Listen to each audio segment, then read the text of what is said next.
Hi friends, ఎలా ఉన్నారు? Welcome to our channel. This is professional. ఈరోజు మన టాపిక్ వచ్చేసి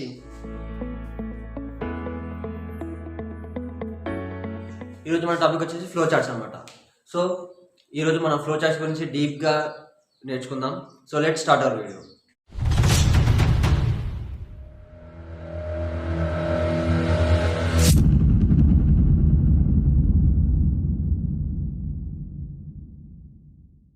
ఓకే, ఫ్లో చార్ట్స్ అనేవి ఆల్గరిథం యొక్క పిక్టోరియల్ ఆర్ డయాగ్రమాటికల్ రిప్రజెంటేషన్ అనమాట. సో ఇప్పుడు మనం ఆల్గరిథమ్స్ని వర్డ్స్లో ఆర్ సెంటెన్సెస్లో రాస్తాం. సో అవన్నీ అందరికీ ఈజీగా అండర్స్టాండ్ అవ్వవు అండ్ అవి చూడడానికి కూడా ఏదో చదువుకున్నట్లు ఉంటుంది. బట్ ఇది పిక్టోరియల్ ఏమవుతుంది అంటే కొద్దిగా ఇంట్రెస్ట్ వస్తుంది అండ్ ఈజీగా అర్థమవుతుంది. సో దానికోసం అనేసి ఫ్లో చార్ట్స్ అనే కాన్సెప్ట్ తీసుకురావడం జరిగింది. సో ఆ ఫ్లో చార్ట్స్ అనేవి ఈజీ టు డ్రా, బట్ కొన్ని కాంప్లెక్స్ ప్రాబ్లమ్స్ అనేవి వచ్చినప్పుడు చాలా స్ట్రక్చర్ అనేది కొద్దిగా కాంప్లెక్స్ అవుతుంటుంది అనమాట. మొత్తం క్లమ్జీ అవుతుంటుంది. But it's very beautiful and it's very useful to draw about small algorithms అనమాట. చిన్న చిన్న ఆల్గరిథమ్స్ కోసం డ్రా చేయడానికి ఇవి చాలా యూస్ఫుల్ అవుతుంది. సో ఇవి ఎలా డ్రా చేయాలి, వీటిలో ఏమేమి సింబల్స్ వాడతారు అనేది ఇప్పుడు నేర్చుకుందాం. అండ్ దానికంటే ముందు మనం 3 types ఆఫ్ కంట్రోల్ స్ట్రక్చర్స్ ఈ ఫ్లో చార్ట్స్లో ఉంటాయి అనమాట. సో అవేంటివంటే ఫస్ట్ వన్ వచ్చేసి సీక్వెన్స్ అనమాట. సీక్వెన్స్ అంటే మనము ఫ్లో చార్ట్ డ్రా చేస్తాం కదా ఆల్గరిథంకి. ఆ డ్రా చేసిన ఫ్లో చార్ట్ అనేది ఎక్కడి నుంచి ఎగ్జిక్యూట్ అవుతుంది అంటే ఎక్కడి నుంచి చదవాలి, ఎక్కడి నుంచి ఎగ్జిక్యూట్ చేయాలి, ఎక్కడి నుంచి ఫాలో అవ్వాలి మన అనుకున్న డిజైర్డ్ అవుట్పుట్ రావాలంటే. సో అది చెప్పేది సీక్వెన్స్ అనమాట. సో ఇప్పుడు మనం ఒక ఫ్లో చార్ట్ డ్రా చేశాక అది ఎలా రీడ్ చేయాలా, ఎలా ఎగ్జిక్యూట్ చేయాలంటే top to bottom or left to right అనేది ఎగ్జిక్యూట్ చేయాలన్నమాట. So the sequence of flow charts are top to bottom or right to left.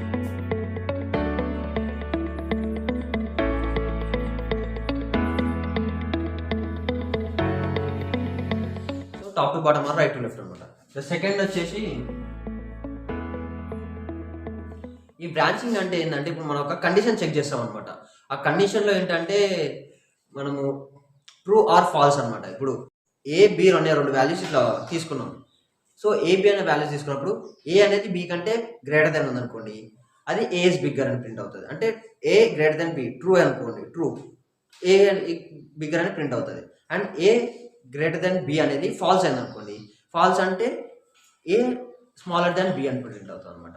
So ఇప్పుడు ఒక కండిషన్ చెక్ చేస్తున్నాం అంటే ఏ గ్రేటర్ దెన్ బి ఉందా లేదా, ఉంటే ఏ అనేది పెద్ద అని ప్రింట్ కావాలి. ఏ అనేది బి కంటే గ్రేటర్ దెన్ అని ఫాల్స్ అవుతాయి, అది ఏ అనేది స్మాల్ అని ప్రింట్ కావాలి. సో ఇలాంటి కండిషన్స్ చెక్ చేసేటప్పుడు ఒక బ్రాంచ్ వస్తుంది అనమాట. అంటే ఇప్పుడు ఇలా ఉంది, ఏ గ్రేటర్ దెన్ బి అని ఒక కండిషన్ ఉంది. ఆ కండిషన్ అనేది ఇది ట్రూ అయింది అనుకోండి, ట్రూ అవుతే ఏ ఇస్ గ్రేటర్. ఒకవేళ ఫాల్స్ అయితే ఏ ఇస్ స్మాలర్. సో ఇట్లా బ్రాంచెస్ లెక్క వస్తుంది కదా, ఆ బ్రాంచెస్ లెక్క రావడాన్నే బ్రాంచింగ్ అనమాట. అంటే బ్రాంచింగ్ అంటే ఒక కండిషన్ ట్రూ ఆర్ ఫాల్స్ అనే కండిషన్ని చెక్ చేయడం అనమాట. ట్రూ అయితే ఒక స్టేట్మెంట్ ఎగ్జిక్యూట్ అవుతుంది, ఫాల్స్ అయితే ఇంకో స్టేట్మెంట్ ఎగ్జిక్యూట్. సో అలా చేసే రిప్రజెంటేషన్లో అది బ్రాంచెస్ లెక్క డివైడ్ అవుతుంది. So it is called branching అనమాట, true or false. Okay, third control structure వచ్చేసి లూప్స్.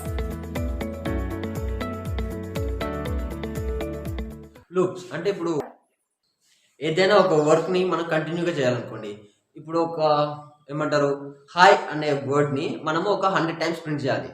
ఇప్పుడు ఒకవేళ ప్రోగ్రామింగ్లో 100 times ప్రింట్ చేయాలనుకోండి, సి ప్రోగ్రామింగ్లో 100 times printf అని రాయాలి. అదే 100 times printf రాయకుండా ఒక ఫర్ లూపో, వైల్ లూపో, డూ వైల్ లూపో, ఏదో ఒక లూప్ వాడి దాన్నే ఒక హాయ్ అనే వర్డ్ని 100 times ప్రింట్ అయ్యాక ఈజీగా రాయచ్చు with few lines of code అనమాట. 100 times printf రాయడం కన్నా ఫ్యూ లైన్స్ ఆఫ్ కోడ్ తోటి రాయడం it's very easy, right? So అందుకనేసి ఈ లూప్ అనమాట.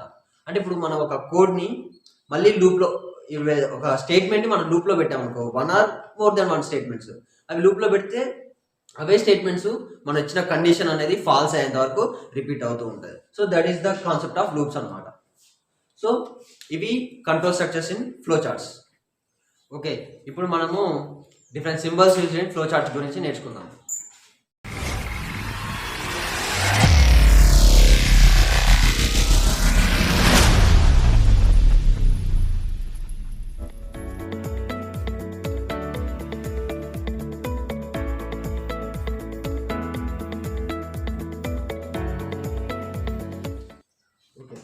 ఈ సింబల్స్ లో ఫస్ట్ సింబల్ వచ్చేసి ఓవల్ అనమాట.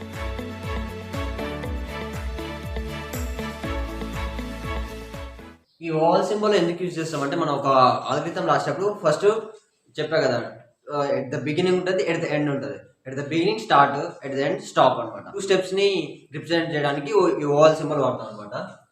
Use it for start. Next symbol వచ్చేసి రెక్టాంగిల్. సెకండ్ సింబల్ వచ్చేసి రెక్టాంగిల్ అనమాట. దీని యొక్క యూజ్ ఏంటంటే మనం ఇచ్చిన డేటాని కావచ్చు, ఇచ్చిన ఇన్ఫర్మేషన్ కావచ్చు, ప్రాసెస్ చేస్తాం అనమాట. Rectangle symbol is use for processing. Okay, processing. Next symbol వచ్చేసి ప్యారలలోగ్రామ్.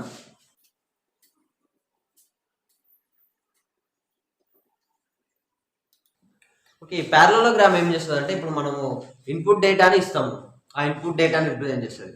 మనకి అవుట్పుట్ గా ఒక డేటా వస్తుంది, ఆ అవుట్పుట్ ని కూడా రిప్రజెంట్ చేయడానికి ప్యారలలోగ్రామ్ యూజ్ చేస్తాం అనమాట. అంటే దీనికి 2 ఫంక్షన్స్ ఉంటాయి. ఈ ఓవల్ షేప్ కి స్టార్ట్ అండ్ స్టాప్ 2 ఫంక్షన్స్ ఎలా ఉన్నాయో, ఈ ప్యారలలోగ్రామ్ కి కూడా 2 ఫంక్షన్స్ ఉంటాయి. One is input and another one is output అనమాట. సో ఈ 2 ఫంక్షన్స్ అనేవి ప్యారలలోగ్రామ్ కి ఉంటాయి. So input and output. Okay, next symbol వచ్చేసి డైమండ్. ఓకే, డైమండ్ సింబల్ వచ్చేసి దేనికంటే, ఈ డైమండ్ సింబల్ ఎందుకు యూజ్ చేస్తామంటే మనము డెసిషన్ మేకింగ్ కోసం యూజ్ చేస్తాం. అంటే ఇప్పుడు అంటే ఇఫ్ ఎల్స్ అనుకోండి, ఇఫ్ ఇది జరిగితే ఒకవేళ ఏం చేయాలి, జరగకపోతే ఏం చేయాలి అంటే ఇఫ్ ఎల్ స్టేట్మెంట్స్ లెక్క అనమాట. సో అలా మనము డెసిషన్ మేకింగ్ కోసము ఈ డైమండ్ అనే సింబల్ యూజ్ చేస్తామన్నమాట. దేంట్లో, ఫ్లో చార్ట్స్ లో.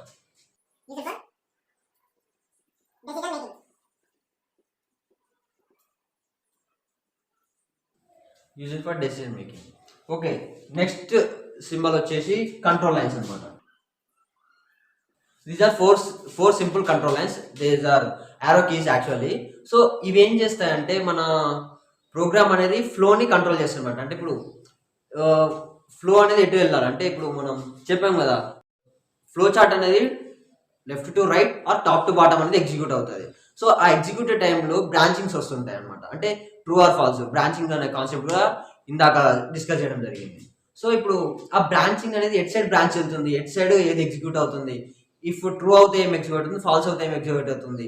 సో నెక్స్ట్ స్టెప్ ఏంటి అనేది ఈ ఫ్లో లైన్స్ అనేవి డిఫైన్ చేస్తాయి అనమాట ఈ ఫ్లో చార్ట్ లో. So these are control lines, arrows which you use it for controlling.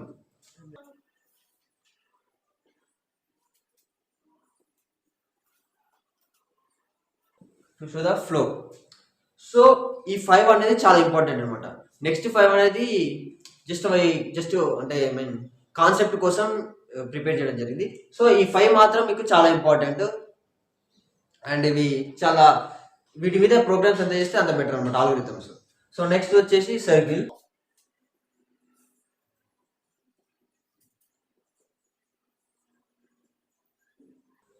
ఈ సర్కిల్ వచ్చేసి ఆన్ పేజ్ కనెక్టర్ అనమాట. అంటే ఒక పేజ్ లో రాసిన డిఫరెంట్ ఫ్లో చార్ట్స్ ని కావచ్చు, వాటి యొక్క సబ్ పార్ట్స్ ని కావచ్చు, వాటన్ని కంబైన్ చేయడానికి ఈ సర్కిల్ వాడతాం అనమాట.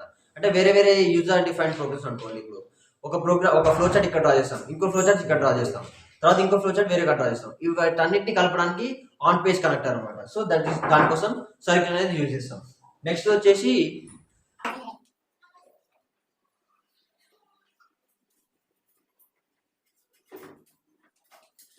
ఈ పెంటాగన్ ఎందుకు యూజ్ చేస్తామంటే ఇప్పుడు మనం రాసిన మనం డ్రా చేసిన pictorial representation of algorithm, that is flow chart అనేది ఒక పేజ్ లోనే ఎండ్ కాకపోవచ్చు, మేబీ వేరే పేజ్ లో కూడా కంటిన్యూ అవ్వచ్చు. అంటే పెద్దగా ఉండొచ్చు, కొద్దిగా కాంప్లెక్స్ ఉండొచ్చు, క్లమ్జీ ఉండొచ్చు. సో ఆ 2 ఫ్లో చార్ట్స్ ని మనం కంబైన్ చేయడానికి ఈ ఆఫ్ పేజ్ కనెక్టర్ అనే దాన్ని యూజ్ చేస్తాం. దాని సింబల్ వచ్చేసి పెంటాగన్.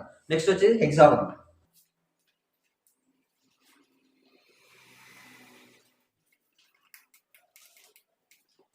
ఈ హెక్సాగన్ అనేది ఎందుకు యూజ్ చేస్తామంటే మనము ఇప్పుడు మన ప్రోగ్రామ్ అనేది యాక్చువల్ ప్రోగ్రామ్ అనేది స్టార్ట్ కాకముందు కొన్ని మేబీ వేరే ఏమన్నా ఇంపార్టెంట్ ప్రోగ్రామ్స్ జరిగి ఉండొచ్చు. అంటే ఇప్పుడు ఒకవేళ మన యాక్చువల్ కోడ్ ఒకటి ఉంది, సో ఇప్పుడు మనం ఎడిషన్ ఆఫ్ 2 నెంబర్స్ అనుకోండి, ఆ 2 నెంబర్స్ని యాడ్ చేయాలి. That is the ultimate aim and that is the actual code అనమాట. అంటే దానికోసం ఆల్గోరిథం ప్రిపేర్ చేస్తాం. కానీ దానికి ముందు ఏబీ వాల్యూస్ అనేది ఇనిషియలైజ్ చేయాలి కదా, దానికోసం అనేది ఏబీ వాల్యూస్ అనేది ఇన్పుట్గా తీసుకుంటాం. సో ఇట్లాంటి ఫంక్షన్స్ జరిగే వాటిని హెక్సాగన్తో రిప్రజెంట్ చేస్తుంటాం. ఇవి ప్రీ ప్రాసెసింగ్ అనమాట. So another symbol is double lined rectangle అనమాట.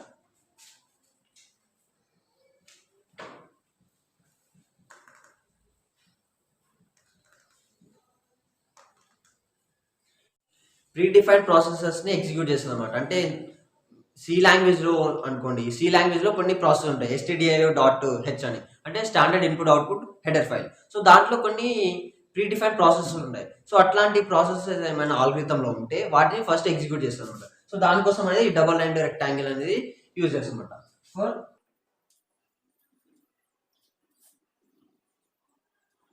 For the processing of predefined. The next and last symbol in the flowchart is this is used for comments అనమాట. అంటే మనము కామెంట్స్ని రిప్రజెంట్ చేయడానికి, అంటే ఇప్పుడు దేంట్లో అయినా కామెంట్స్ ఉంటాయి అనమాట. అంటే ఇప్పుడు కామెంట్స్ అంటే మనము ఏదైనా ఒక ప్రోగ్రామ్ కానీ కోడ్ కానీ రాసినప్పుడు అది దేనికోసం రాసామనేది కొన్నిసార్లు అర్థం కాకపోవచ్చు యూజర్స్కి.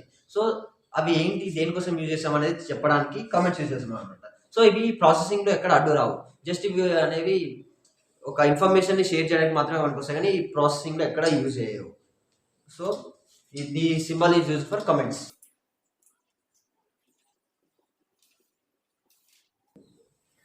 ఓకే, సో నెక్స్ట్ మనము ఫ్లో చార్ట్ని ఇంప్లిమెంట్ చేస్తూ ఒక సింపుల్ కోడ్ అనేది రాద్దాం, సింపుల్ పిక్టోరియల్ రిప్రజెంటేషన్ అనేది చేద్దాం అనమాట ఒక ఆల్గరిథం.